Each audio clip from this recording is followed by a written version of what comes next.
Brian, can you hear me?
Stephenson. I'm the co-founder of the Arizona Agenda, a daily newsletter about Arizona politics and government, and I'll be the moderator for this evening's debate. The Citizens Clean Election Commission is the sponsor of this event. As the state's voter education agency, Clean Elections is the official sponsor of Arizona debates, so voters have the opportunity to hear directly from the candidates, ask questions on the issues that matter most to them, and vote informed. Voters, if you're watching live, you can submit a question at any time. Do that via email. Send it to debates@kc-a.com, or you can text it in to 408-302-1810, or you can even call it in 480-937-1253. We may not get to all audience questions, but we'll do our best. Tonight, we're hearing from the Republican candidates for the state Senate in Legislative District 30, which covers rural northwestern Arizona. As this is a primary election debate, candidates are competing against each other in their party to become the official party nominee. All registered voters, including independent voters, can vote in the primary. Independent voters, however, must choose a single party ballot that they wish to vote. Candidates, you'll have about a minute for your opening and closing statements and 1 to 2 minutes for responses to voter questions. We encourage an open exchange of dialogue between opponents. If you feel the need to respond to another candidate's comments after they conclude speaking, you may do so. I may limit responses for time management, and we remind the candidates and the audience that this is a respectful, courteous, and professional environment. Our goal tonight is to connect candidates and voters so our electorate may vote informed. Okay, our candidates tonight are Hildy Angus, the chair of the Mojave County Board of Supervisors, and Ashley Gerich, a La Paz County Deputy Attorney. Candidates, let's start with your opening remarks. And Ms. Angus, why don't you go first? Okay. Well, thank you again to the Clean Elections Committee for putting this on and inviting us to attend. It's very important that everybody hears what's going on, especially in rural Arizona. So my name is Hildy Angus. I'm currently the chairman of the Mojave County Board of Supervisors. I'm in my 3rd term. I represent Bullhead City within the county, and that's District 2. And I'm running to represent rural Arizona and local government. During my tenure as a board of supervisor, I've seen the way the government works. I see the way the federal government mandates to the state, the way the state mandates down to local governments, and the government closest to the people is the local government. I wish everyone who runs for state or federal could have served at local government, because that's where the rubber meets the road. And a lot of the things that they do, the laws they make, the mandates they put down, affect us a lot of times negatively, and we are always on guard for that. I am endorsed by Congressman Paul Gosar, Senator Sonny Borelli, Representative Leo Biasucci, and Representative John Gillette, because they have worked with me, not because we're friends, not because it's because they worked with me. They see my passion, they see I get things done. I have a record of success, and that is why I am running for state senator. It makes sense. Thank you. Thank you. Ms. Gerich, you're up. Thank you. My name is Ashley Gerich. As you stated before, I am a La Paz County Deputy Attorney. I have lived in Mojave County for over 30 years and am currently on the board of the Colorado River Union High School District. When we talk about local government and local control, it's very important to most of the rural individuals that are living throughout the county. I also am a Mojave County Young Republicans chairwoman, as well as on the state executive board for the Young Republicans. And I think that it's important when we start talking about endorsements and everything else like that. I think the most important endorsement is from the people. Thank you. All right. And before we get into questions, I should note that there is a 3rd candidate in this race, Kimberly Zanin, who could not join us tonight. All right. You ready for some questions, candidates? Do it. Let's start with the budget. Arizona is facing a serious budget crunch after lawmakers negotiated last year's budget, in part by giving each member who supported the budget an individual authority to appropriate between $10 million and $30 million to their preferred issue. Considering we're in an era of divided government, do you think this is an appropriate way for lawmakers to craft a budget? And let's start with you, Ms. Angus. Okay, we all know about the budget. I thought it was misguided to do what they did last time. We all know why it was done. There was a lot of the surplus was also the one-time monies that came in through COVID and could only be used for certain things. And we're still in some legal process about whether that had been used the correct way. I would have, I've told our guys, I've told anyone who listened to me, what I would have done with the surplus, if they were itching to spend it, they should have put it in the rainy day fund. Pick one agency that needs to be fixed, such as foster care, something like that, and just fix it instead of giving this away. And it was, and now it's gone forever. And now we're in this pickle. But during the 12 years I've been involved in county politics, it goes up and down. That's why we budget every year. Everyone knows, the state is conservative, my county is conservative, and at the end of the day, the numbers usually come out higher than what has been proposed. So, but this year, I'm not really sure how that's going to happen. So we're going to have to tighten our straps. I'm already hearing, and that we're on the lookout for, because the budget hasn't been done yet, which is shameful, should have been done already, that they're going to now push again, some things, sweep some funds from us that we get every year that the state is supposed to provide to us. And those are the things, again, that I want to look out for when I'm down there, because it makes them look good, makes the state look good, but it hurts us at the local level. Okay, Ms. Garrett, what do you think? Would you vote for a budget crafted in that way?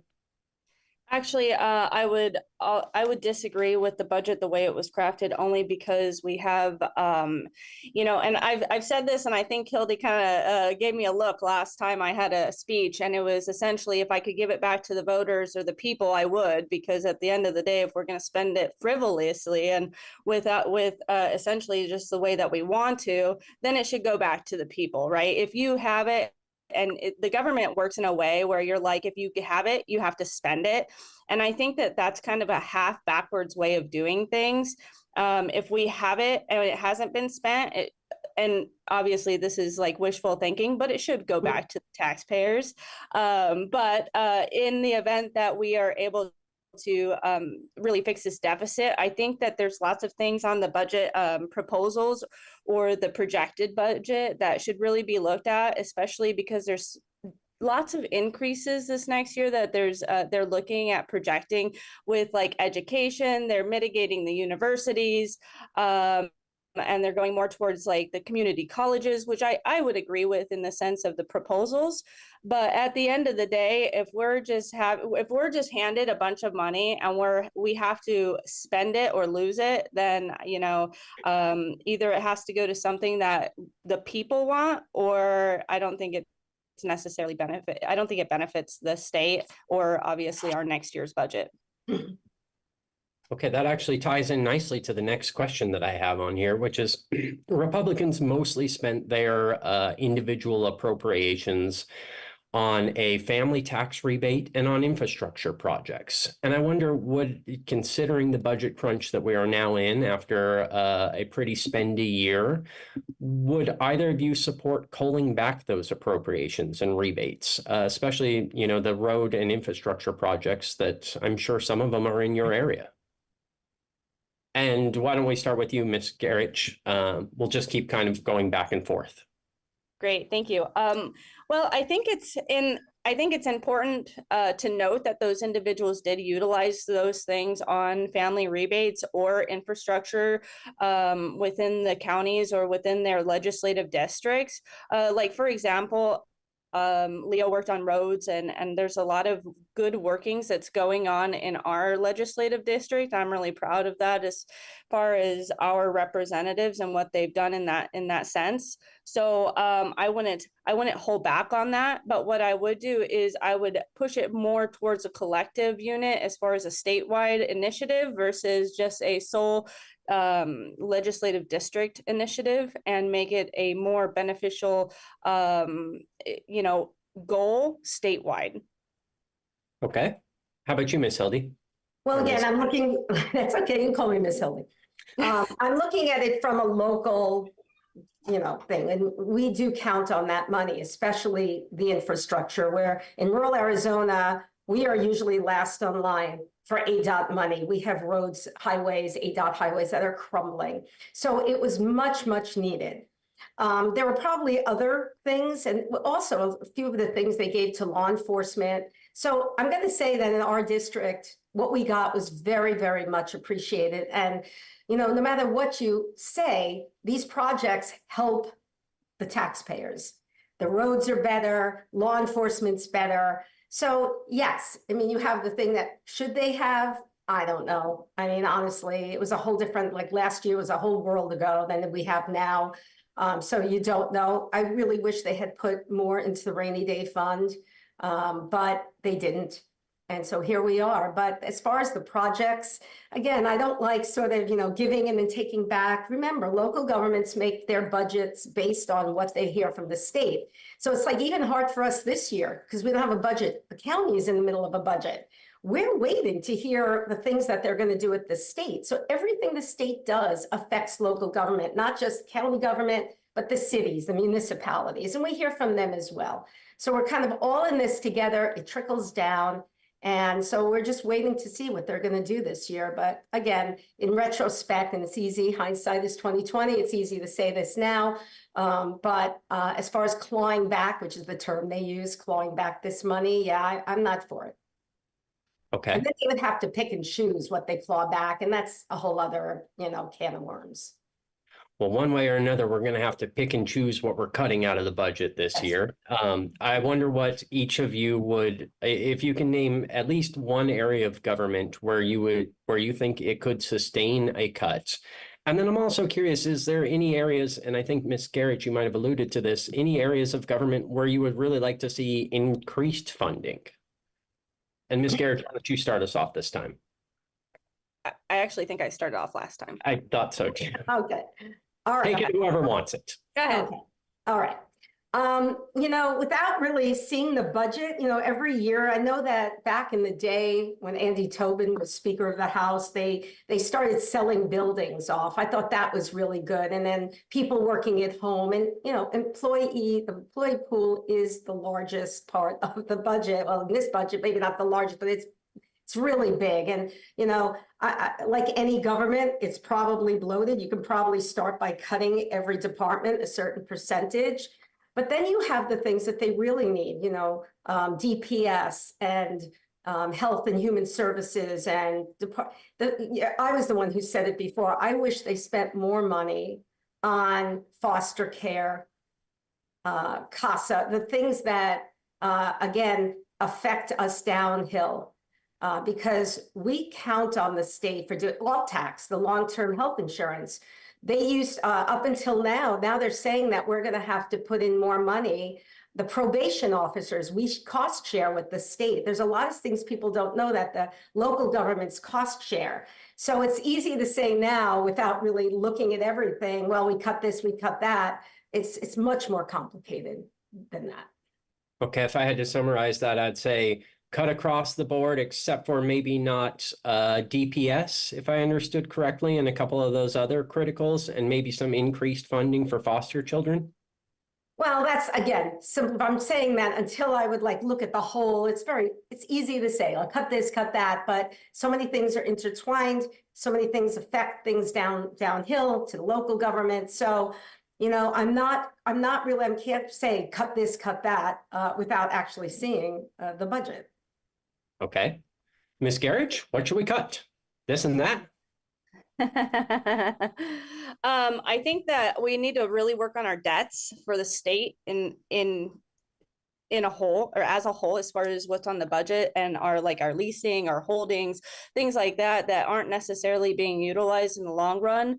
And then if you talk, she had mentioned foster care, CASA, things like, long-term health insurance, which she's right, is goes out of a pool. But I want to go back to foster care as far as the funding and everything. When it comes to funding and those projects, I think that those funding should be tied with things, for example, like you have to set a certain kind of guidelines for those things, because when you're talking about foster care and CASA, it comes with a lot of things that aren't stipulated, and they should be. For example, you've got, we talk about social services, we talked about access, things like that. And those aren't things I necessarily want to mitigate on the budgetary aspect. But what I would like to see on those budgets would be to have some sort of policy in place to kind of project where those things or those guidelines to get those resources and kind of give people hand ups instead of handouts.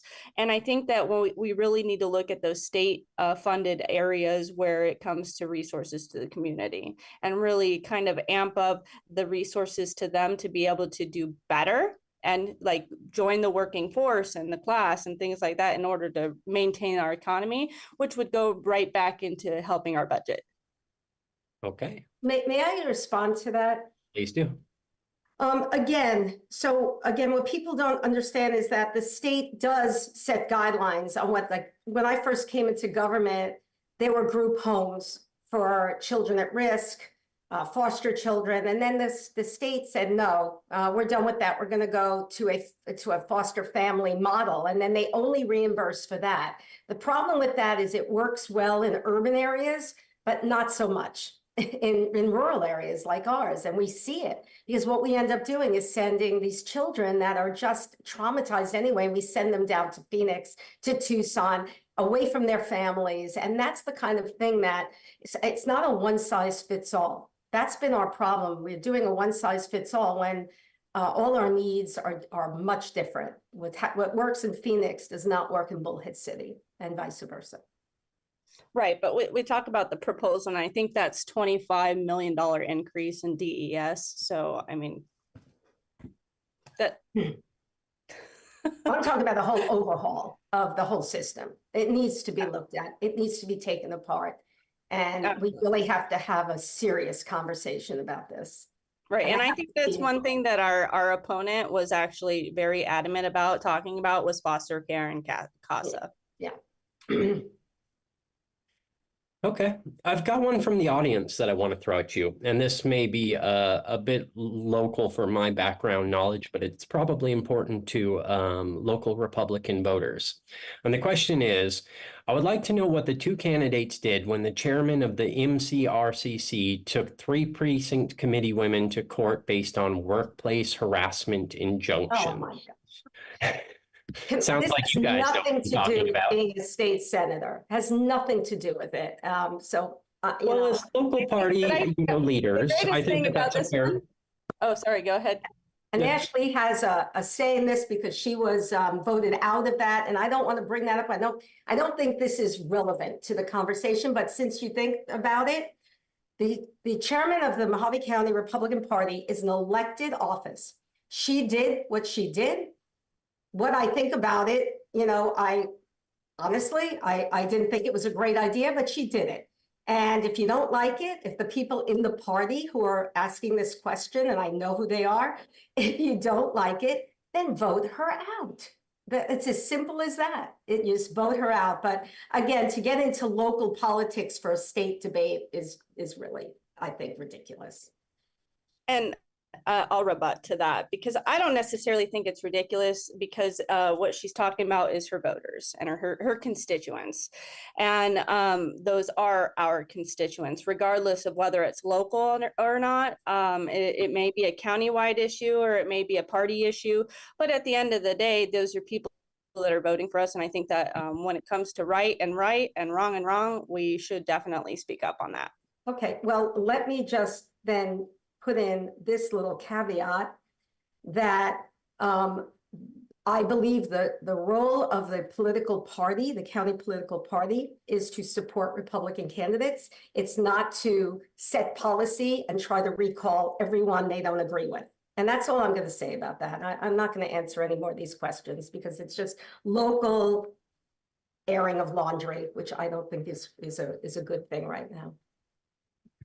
Well, this is actually a good time then to repeat our call-in number.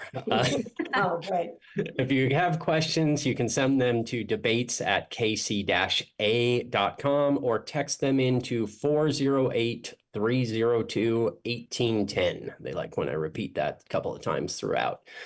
All right, let's move on to border and immigration issues. Today, there was a big vote in the state Senate over House Concurrent Resolution 2060, which, among other things, would require employers to verify the immigration status of their workers and make it harder for migrants to obtain public benefits. I think let's start with a simple one. How do each of you feel about that, the proposed constitutional amendment? I believe we're going with Miss Garrich first. Okay, great. When it comes to 2060, and it comes to essentially let's verify, it's interesting because those are things that have been done in the past that have been, required in the past or like pushed through in the past. And I think when we really look at the sentiment of why they're doing it, I think that what they're trying to do is deter illegal immigration, and they're trying to kind of push towards the fact that people can come over legally. And so when we talk about verifying and we talk about benefits and things like that, these are taxpayer dollars. These come from the people, and so when we're giving away taxpayer dollars to people that aren't legally in the country, we definitely need to support that. Okay. And Miss Angus? Yeah, of course, I agree with that. The border issue is the biggest issue of our times. It's going to affect our state. It's going to affect our county. It's going to affect our future.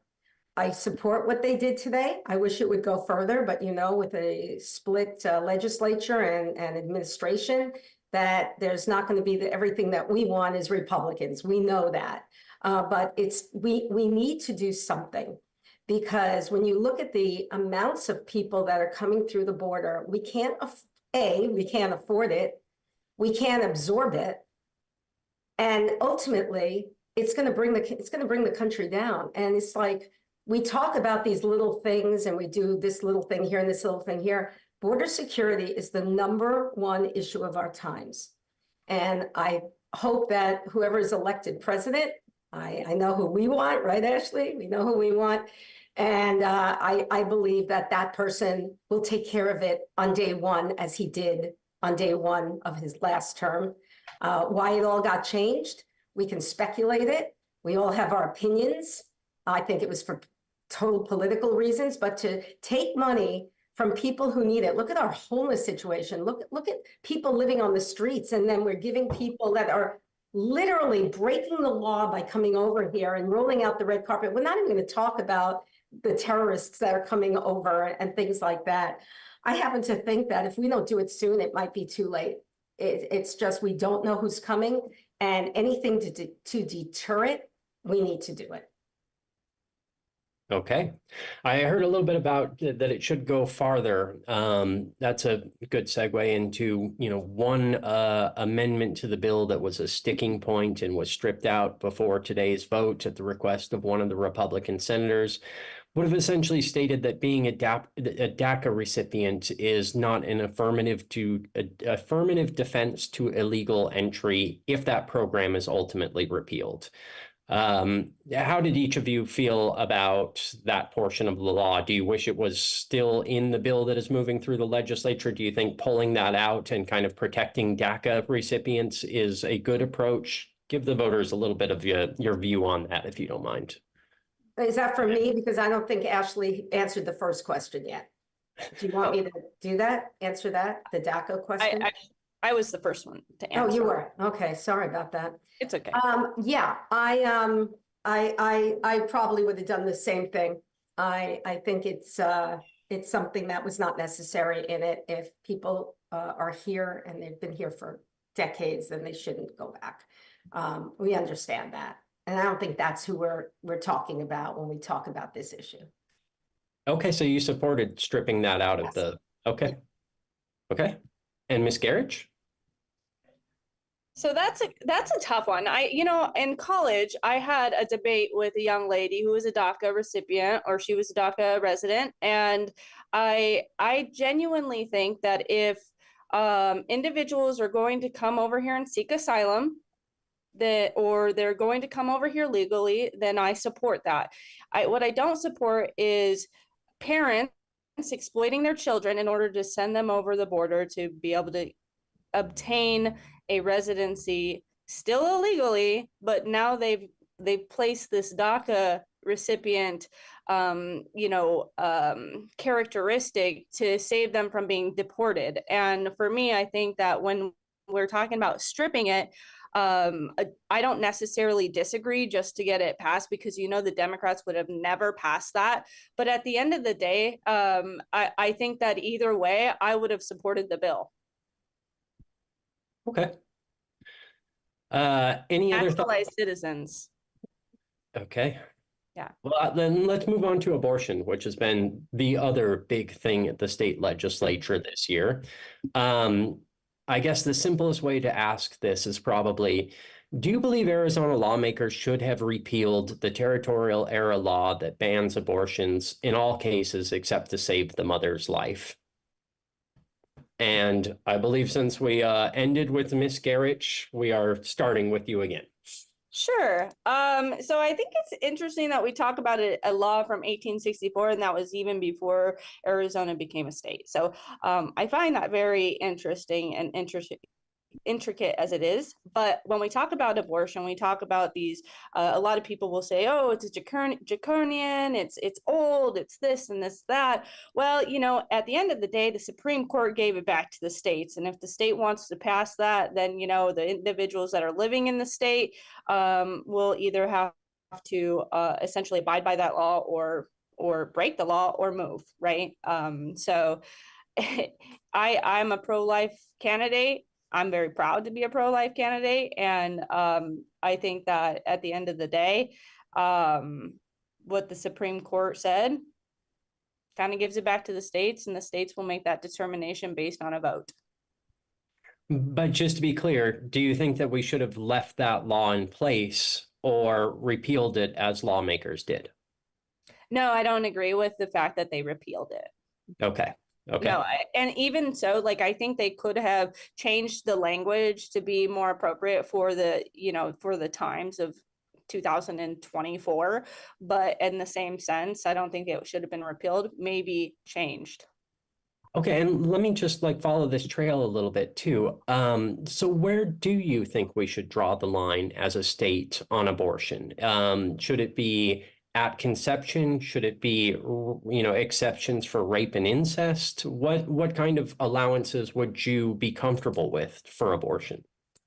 All right. Do you want to let her answer the question, and then we can go into that segment? Maybe we just follow this one through, and then I'll do the same to her. Okay, perfect. I'm a true believer that conception is a very important part of becoming a human being. Obviously, 2 + 2, right? But at the same time, if you look at history and everything, and I'm a mother of 4 kids, I've given birth to 4 kids. I can't say that knowing that there's a human being inside of me gives me any right to terminate that pregnancy at all. Okay. And Miss Angus, same pair of questions for you. What did you think about the repeal, and where do you personally think we should be drawing the line? Okay, when we as Republicans, we wanted Roe v. Wade put back to the states. We fought, we celebrated, and then when it was put back, we didn't like some of the things that happened, but that's what happens when you put it back to the state. Here in Arizona, this is what I think. I agree with President Trump and actually Carrie Lake, who say that there are times when they're not it's not black or white, it's not all or nothing. And that's where we now are in this state, because no matter what we did, if we left that in place, then there is a ballot initiative that basically gives gives the women up to birth to get an abortion. I think most people fall in the middle. They don't want nothing, but they don't want that. That's disgusting. So, I think the question, though, wait, I'm not you- done. I'm not done.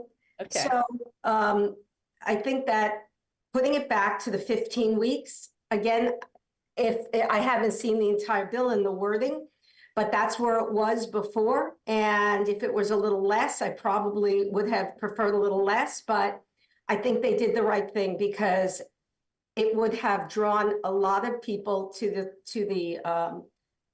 election, and it would have made it, put it in the Constitution. And it would have been in the Constitution for abortion up to birth. And that is not, I believe, what the majority of Arizonans want. And Ms. Garrett, you want to jump in there?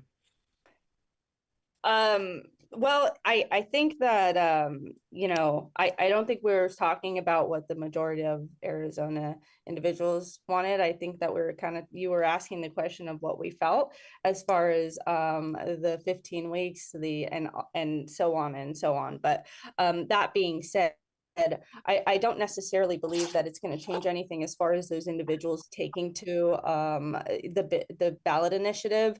They're still going to fight for it, regardless of whether you give them 15 weeks. It doesn't matter, you know, if you give them 25 weeks, they're still going to push their agenda and kind of change the atmosphere of where, you know, individuals are that are a little bit more conservative with their thoughts, you know. And she brought up Trump and Carrie Lake. And this was one thing that I was really upset when I left our local dinner, and Carrie Lake brought up this fact of she's never, you know, she kind of like danced around the question, and then she kind of said, well, I've never been in a position where I've been raped or incest, or there's incest involved with a pregnancy. And the fact is, you know, at the end of the day, most people don't, because it's a very, very rare issuance. And she didn't even bring up the fact that there's medical issues that come with being a pregnant woman. And she didn't bring up those things. And I think when we really pull on the heartstrings of our citizens and we utilize rape and incest as the driving factor of the agenda, it just doesn't set well with me. Okay. Looked like you were maybe getting ready to respond there, Miss Angus. No, I said, okay, we're good. like I said, it is a very divisive. People feel very strongly. If you feel it's murder, it's murder. You know, there's really, that's why it always comes up during election time, because it's the issue we fight most about in our party. And but I do think that ultimately to answer your first question, that I probably would have voted to repeal it. Okay, let's move on to a topic with no controversy, water. I would love for you guys, each of you, to outline a little bit about what you would do as a rural lawmaker from the northwest corner of our state, where a lot of our water is coming from, especially when it comes to groundwater management. And I'll just leave that as open as possible. But if you have a plan to deal with Arizona's water crisis, lay it on us. People get paid a lot of money for less, that. please. Yes. You know, it is probably the most complicated issue. And I've been involved with it for 12 years. Our county has been in lawsuits. We did a lawsuit against Freeport-McMoran for this place called Planet Ranch, and they wanted to move water rights. And that was like my first intro into, whiskeys for drinking, waters for fighting. And it went all the way to the Supreme Court, and we lost. And that was a big experience to see, who wins and who loses. And we've been losing. And I don't know if the people out there have been following some of the lawsuits we've been doing here in Arizona and La Paz in our district, that they're trying to take water for the more urban areas in Pinal, in Buckeye. There are places that they don't have the water for the amount of development that they are planning on, and that's their problem. That's their problem. We want our water to stay in rural Arizona. These compacts were made a long time ago, And I see that is why we need strong representation. But even in our delegations, we not 100% agree on things. But I know as our county, and we are with La Paz and Yuma, we stand together to fight for the water in rural Arizona. Okay, Ms. Garrett? Yeah, so what you had stated before essentially was about the groundwater management, correct? Is that what was? Yeah, I think, to me, that seems like the most pressing issue up in Northwest Arizona, but if it's Great. not, please, yeah, Well, go ahead. actually, Cobb was working on legislation for a very long time, where she pushed and pushed and pushed and pushed. And if I got in, I would probably still push and push the same legislation that she's been pushing for a very long time for the groundwater. We have nothing here. It is not necessary. There is no data, there's no software, there's no project management, there's no management at all. So when we talk about groundwater, even locally, and Hildy can, speak to this, there's lots of fighting, even locally, about the water and the water conservation and the water allocations. So when we talk about the state level and ground management, the rural areas need to work together to be able to actually get that passed. And I think if we kind of change the language around a little bit, and we essentially didn't make it so stringent, we may be able to, hopefully I'll be able to help get that passed while I was in office. I'm always interested to hear like rural Republicans on this issue, because a lot of times they will, one, there's huge divisions depending on what, sector of the state we're talking about, rural Republicans, but also, if I remember correctly, even Sonny Borelli recently has kind of warmed up to this idea of creating an active management area up there in northwestern Arizona. And more generally, I think what the governor wants to do is make it so that local communities have more control to create their own active management areas. We did have an INA, which gives local governments more, but that's what I'm saying. I don't think that the state and our local governments are necessarily all on the same page on this. We've got to work harder together. I don't agree with Senator Borelli on this warming up to AMAs and things like that give the state and ADWR control over our water. But of course, we are so diverse here. We've got ranches, we've got farms, and are they commercial farms or family farms? And so these are this is the balancing act that we have here, because we are a state that is founded, on our ranchers and on our farming. And there are people who don't want to change anything, but we've got to do something. And it's a balancing act for sure. Go ahead, Ms. Garrett. Yeah, just on that note, as a local newer rancher, being somebody that lived in Golden Valley, we talk about local control with the water sources. We've recently had an issue with our water sources. I bought this property, and I was so happy because when I went and I purchased this water, it was very inexpensive, and within like two or 3 months, it hiked up, and then it hiked up even more depending on how much water I took. And so, it goes both ways, whether depending. And so when we talk about divisive, it is true. It goes both ways, and it can be argued for both ways. The part that I always have a problem with is water as the commodity to be bought and sold, because now we're seeing, hedge funds coming in from New York, so I can say that. And buying up properties for their water rights and then selling it, getting back to Colorado River water and stuff like that. But it's a huge issue, and it's, again, next to the border issue. I think this is at least for rural Arizona, it's the number 2 issue.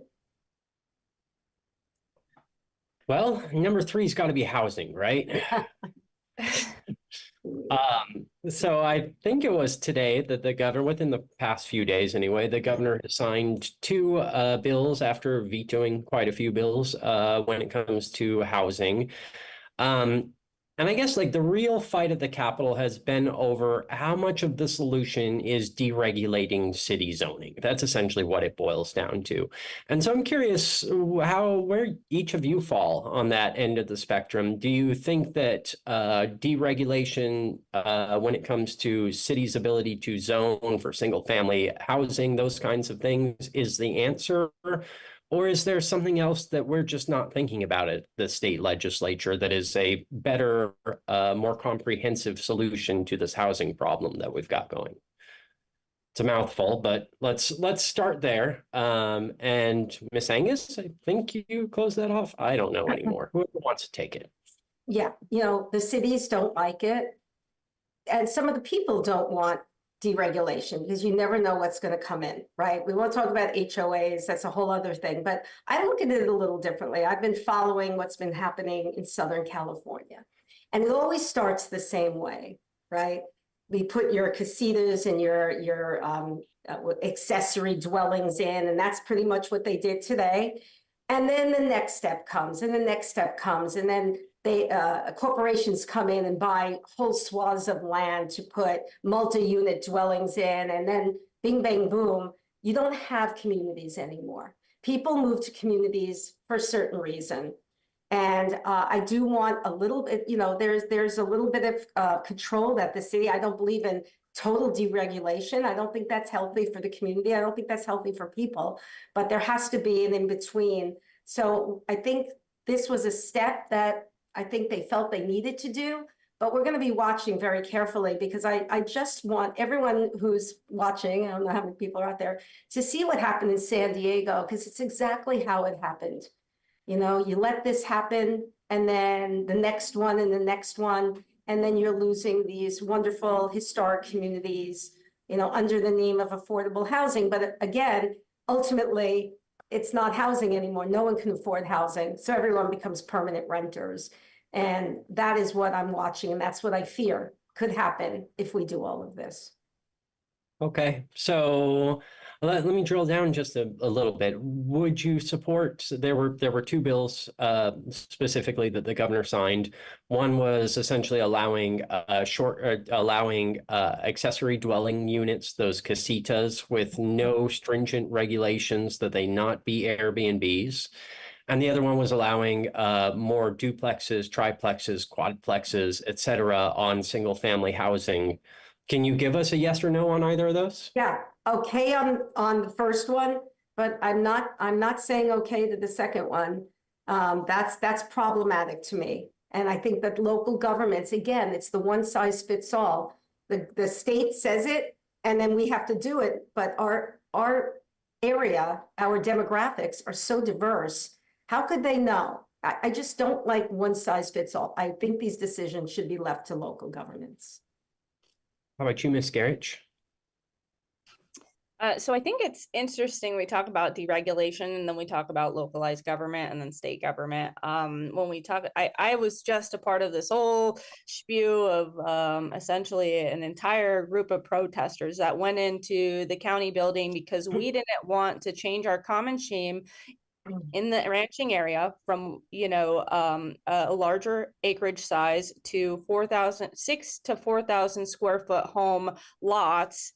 And at the end of the day, we have it's so half backwards when it comes to the government, and I think that's so interesting to me, and that's probably one of the reasons why I really want to get to the legislator and fight against it, because we talk about deregulation, but we don't talk about the things that we talk about accessories, we talk about more duplexes, but when we start looking at like more rural areas, like Hildy was saying, the individuals move to specific spots to be able to essentially do what they want with their property.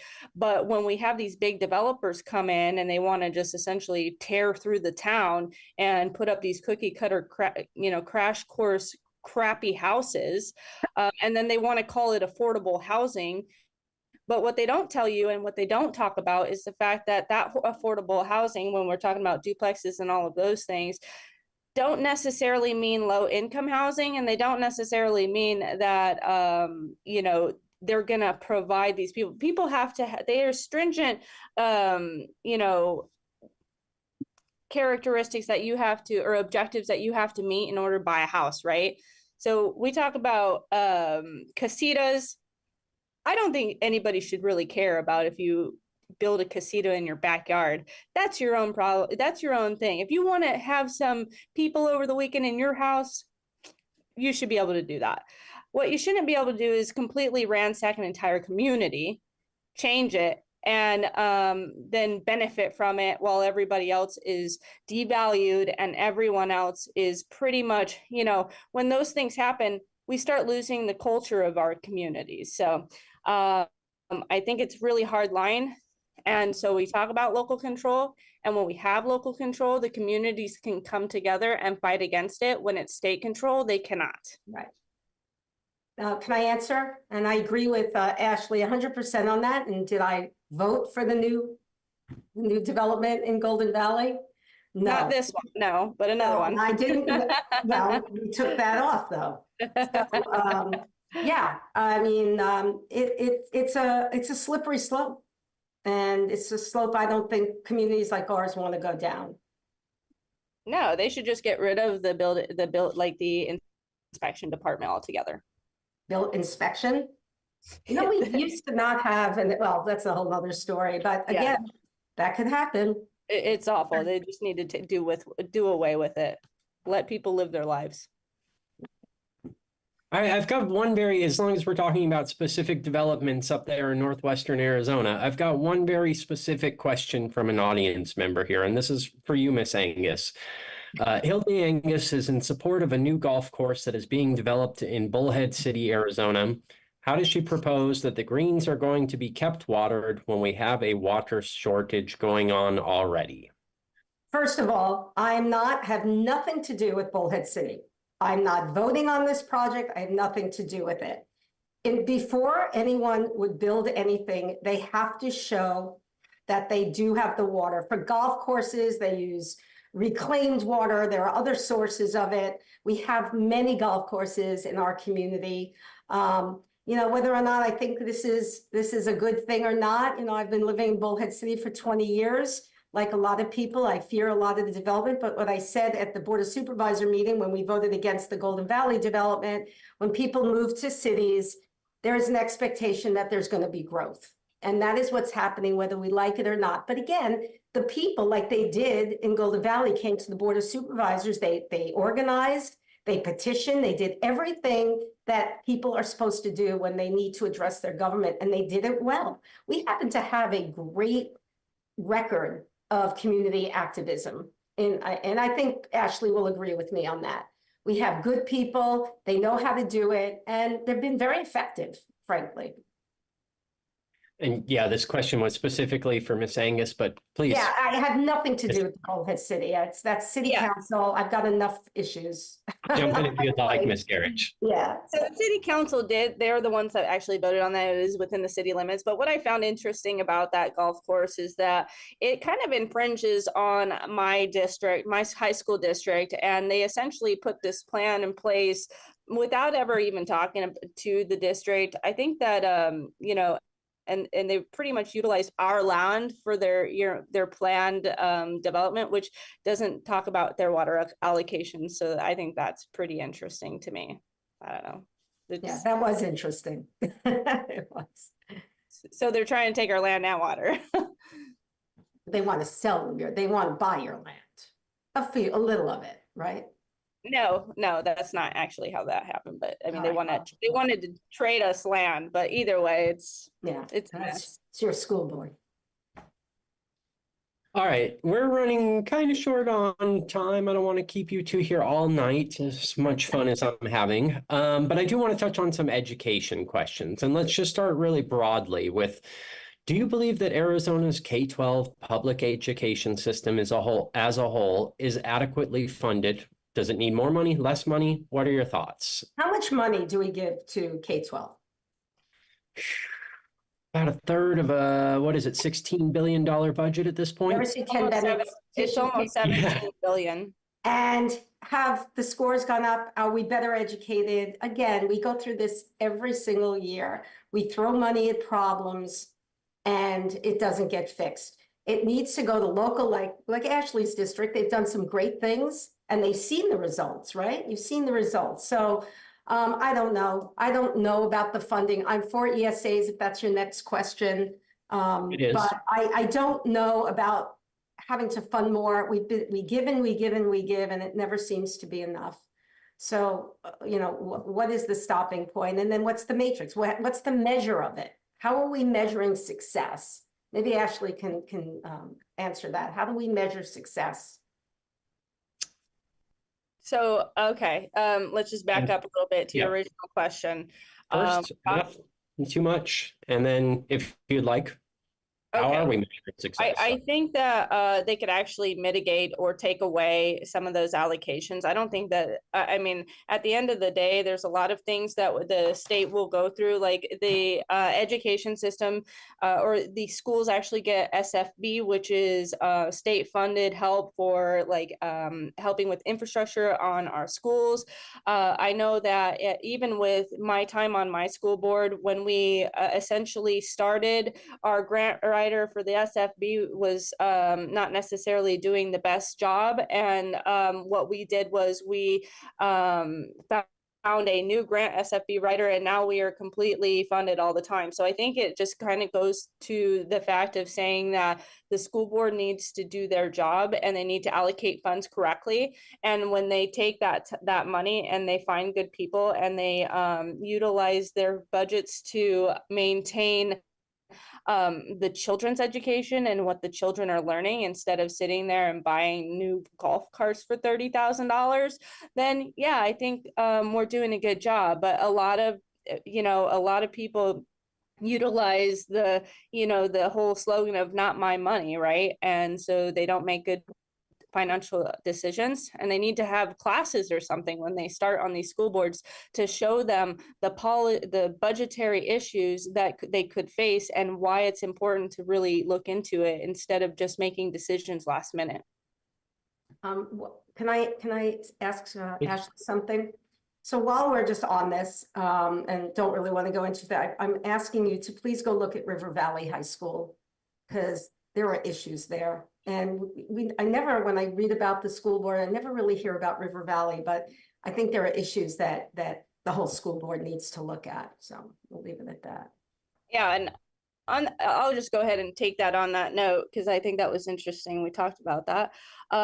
So obviously, as we know, there is a 5-year plan, and most people that would pay attention to the school board or the school district would understand that there is a 5-year plan for facilities, and those facilities are under advisement through the 5-year plan, and you can actually request a copy of it if you'd like, and you can go down and make a FOIA request, and it'll be able to describe to you exactly what they plan to do in the next 5 years. I'm talking about dangerous situations. So I'm asking you to, would you please go down and at least look at it yourself? Sure. Okay, thanks. Constituent services during debates. Love it. All right, let me ask, how much do each of you think a first-year teacher should earn in your neck of the woods? What's a fixed salary for them? I don't even know with the first year. I don't think it's a lot. And we have a very hard time getting teachers to come here. Am I right about that, Ashley? All right. I guess you want me to answer the question? Yeah, go ahead. Yeah, I would love to hear a number from each of you. Okay, go ahead. I'm going to say in our district, I'm going to say they probably started about 40, 42. And do you think I phrased the question as, what do you think they should earn? Like, what seems fair to you? Is that high enough? Well, no, of course it's not. And again, it's where the money goes and goes to administration. Where does the money go? I mean, I know that even the money that came from COVID took a long time to filter down to the teachers where it was supposed to go. We have, again, it's another discussion we have all the time. I'd love for teachers. We need good teachers. We need teachers to stay. That's like another problem we have in rural Arizona, not just teachers, all professionals don't make enough money, but the cost of living is going up like everywhere else. We're still sort of low, but it's changing, inflation and everything like that. So am I in the ballpark, Ashley? 40? 40,000, 42? No, you're not in the ballpark really. But I mean, it's a good try. But anyway, so when we're talking about teacher salaries, like for example, with the Colorado River Union High School, they start at $47,000 a year. That's like an average. And that's not including their benefits. That's not including their time off. That's not including their teacher days or their weekends. I mean, at the end of the day, we talk about how teachers don't make enough, but for almost $50,000 as an average base salary, I think that's a fairly good salary, especially in our area. And we talk about teachers and not being able to get teachers. And I don't necessarily agree with that as far as being in our local area. What I think is that we have a shortage of teachers everywhere. It's getting harder and harder for teachers to do their job. Kids are kind of allowed to kind of do as they please. Their parents, the dynamic and the paradigm has shifted from let's support the teacher to let's support the child. And so we see a shortage all over. I don't necessarily believe or think that it's just in our area. And when we do talk about our area, we've got to compete, which we do okay with. We're not like massively, at a detriment to where we can't teach our children, but we have to compete with Nevada and California because they are on the other side of the river. So, but as far as the cost of living and what they make, as far as their own career choices, remember that they chose to be a teacher and they chose to be a teacher knowing what they would make. I think it's a fairly good salary in our area. Okay. We are running out of time, but I would be remiss if I didn't ask at least one ESA question here. So since I'm going to make the assumption that you are both fans of Arizona's universal ESA program, if I'm wrong about that, just let me know. But assuming you both like the universal ESAs, one of the big conversations at the Capitol since we've expanded that program is now that those vouchers are available for all students in Arizona to attend private schools, should the state increase the kind of regulation and oversight that private schools face, essentially bringing it more akin to what a public school has to do, including things like, background checks for teachers and other kind of standards for teachers? And I think we ended with Miss Garrich, so let's start with you again, if you don't mind. So we talk about the ESAs. I'm not, okay, so we talked about the ESAs. I think that all schools should be privatized, in my own opinion. I think that parents should be able to do what they want with their own children instead of being, getting a letter because their kid missed 5 days of school and they took them on a trip to teach them how to, I don't know, ski or count butterflies in the Appalachian Mountains. Who knows, right? So at the end of the day, I don't think the state should be telling people what they should do with their kids. But in the sense that we have the ESA program, what it does is it facilitates a better opportunity for the kids. But what it also does is it creates a healthy competition for public and private. Like, for example, my school, we do really well and we compete with the charter schools because we as a district or we as a board, we make determinations that compete with the other schools. And instead of worrying about, like I said, $30,000 golf carts, we are worried about our students and what they're having as resources. And so healthy competition is important and everything should be pretty much privatized. Okay. I'm going to take that to no new regulations from the state on private schools, plus some. Yeah. Miss Angus, what are your thoughts? Yeah, again, I've been talking to a lot of people throughout the state. And for example, up in Colorado City, which is in our district, they have a big problem with it, with the oversight. Whether or not the government should have more oversight on the charter schools and, all the ones that I have been aware of have been good. I think for the most part, they're all good. And if there are problems, do it as they arise. But again, you don't want to invite another government agency in to make decisions and things like that, because I think we're pretty much the same. We support ESAs, we support I'm not really sure about total privatization of everything, but if it's better, the competition, that's where it will go. People will make their choices, and if they're so good, then they'll just have to, they'll fade out in time, the public schools. So just let it play out. And if I could make one more comment, if that's okay, before we end. Yeah. So she was talking about Colorado City. There's about 2,700 people in Colorado City, and I was just speaking to a woman the last Monday actually, and we talked at length about her 7 children. They were in the public school system. We talked about how she was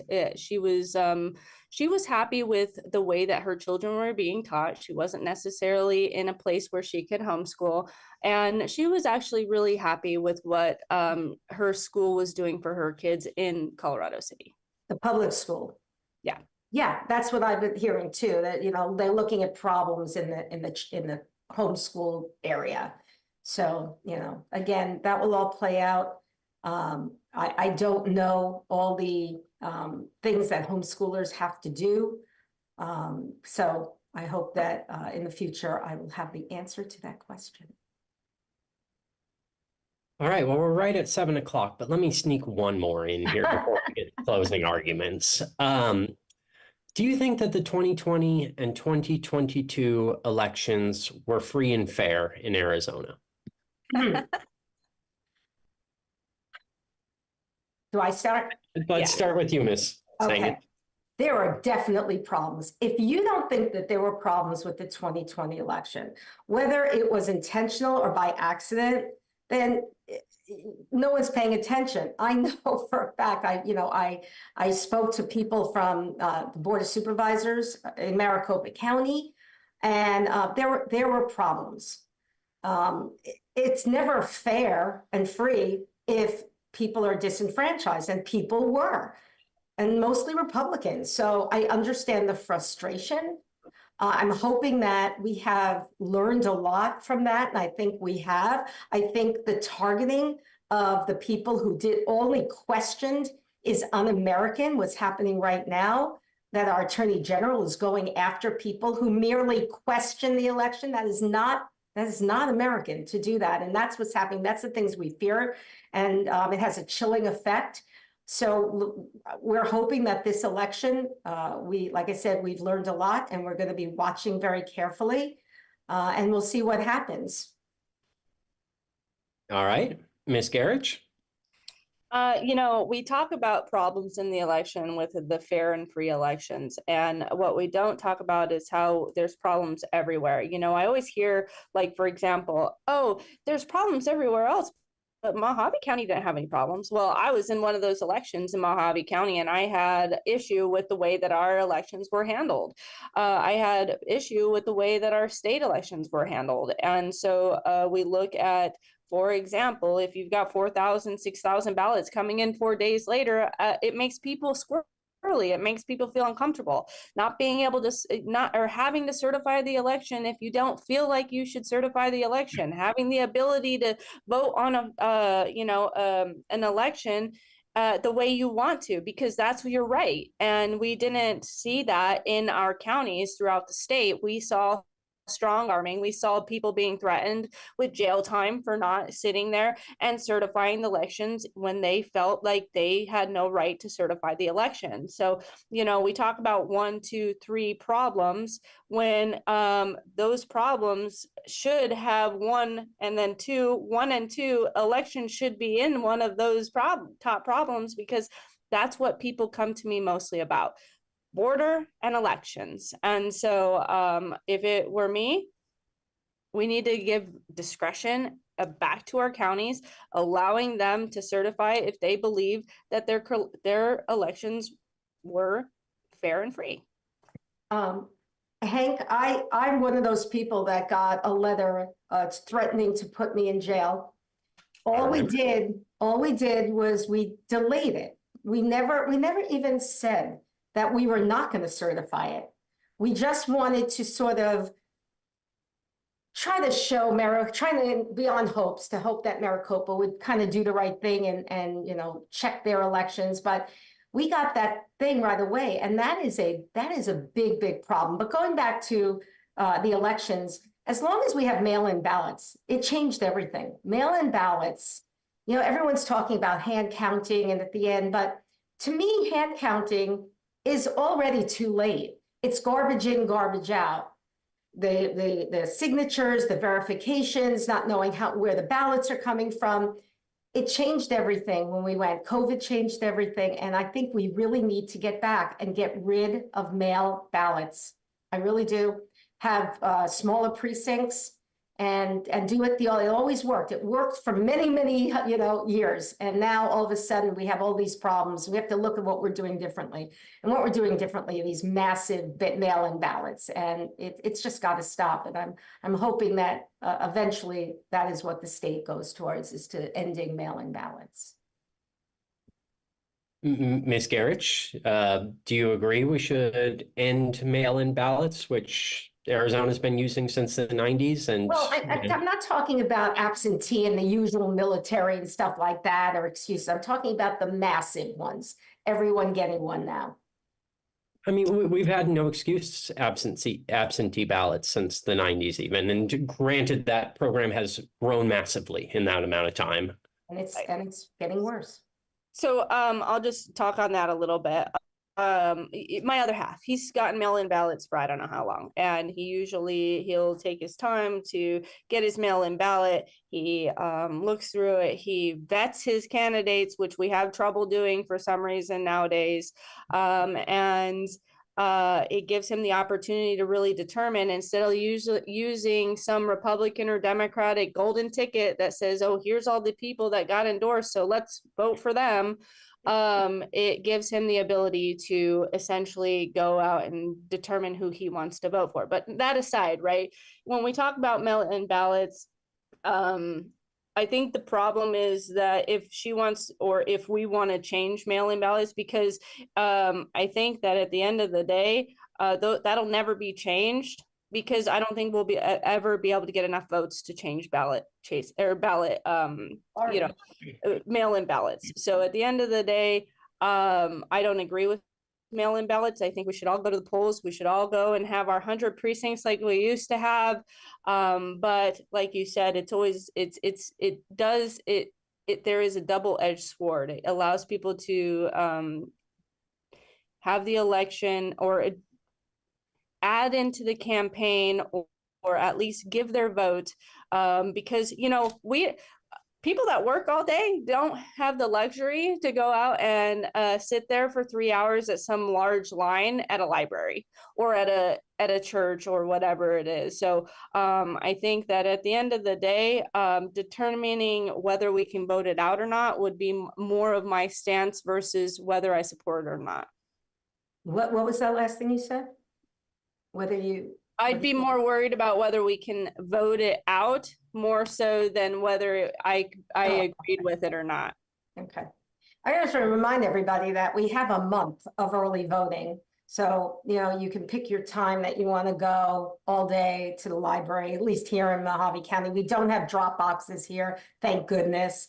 And I do think Mojave County, you know, again, there's always going to be some problems. The kinds of problems that we saw were really first time issues in the bigger counties, and the average person will have to say every year it gets worse and worse. So what's the deal? If we don't fix it, it's only going to get worse. And that's why people are so frustrated. They're so frustrated because it doesn't seem like anything ever changes. We had Republicans coming up with some great ideas, but then we had the Republican majority and not many got through. And now, you know, anything's going to be vetoed that we put. Or they were just quiet about it until the next election cycle. I've noticed that too. Yeah. All right. Well, we've gone over time. This has been fun. Let's move on to closing statements. And since I gave Miss Angus the first word, let's end this thing with Miss Gerich. So, Miss Angus, why don't you tell the voters what you'd like them to remember from this? I thought we were going to start. Okay. All right. Well, you know, I've been working within this system for 12 years, and I understand it in a way. You know, you can be ideological about it and say this is what I would do, but there are there are things that you have to understand in order to operate. Having experience, and my tagline is experience matters, and some people don't like that, but experience isn't just doing votes and commenting on issues. Experience is working with people, gaining their trust, knowing how things work.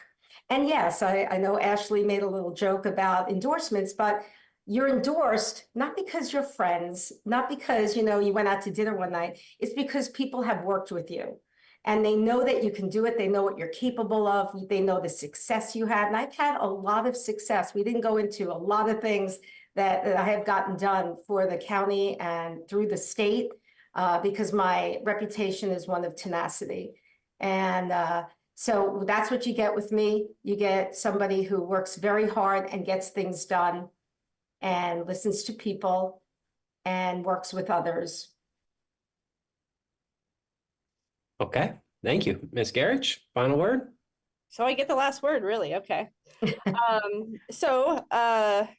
Again, my name's Ashley Garrich. I'm running for LD30 State Senate.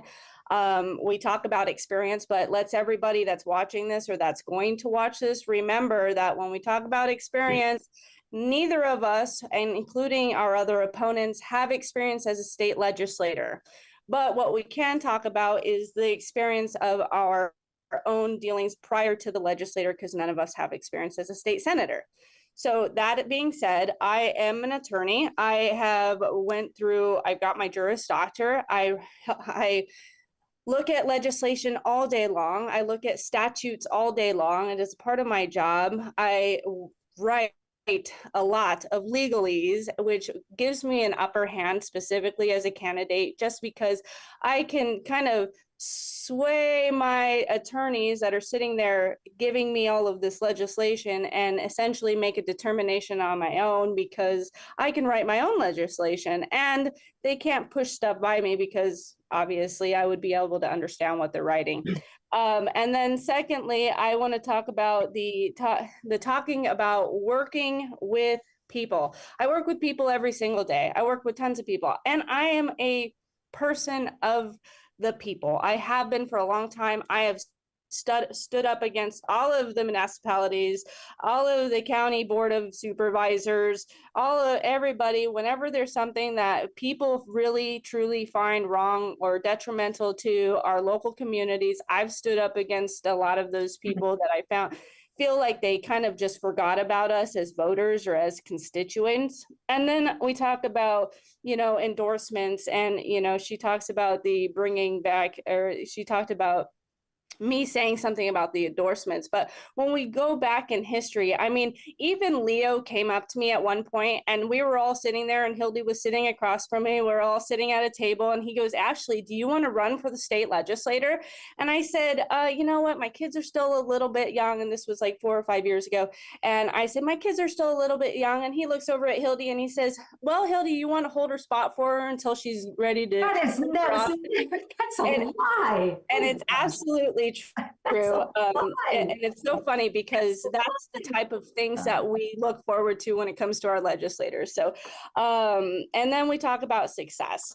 I'm a very successful woman. I'm 34 years old. I've got a Juris Doctor. I have 5 children and businesses in our local community, as well as thousands of hours volunteer work. So thank you guys. I appreciate you. And I look forward to representing you at the state legislature.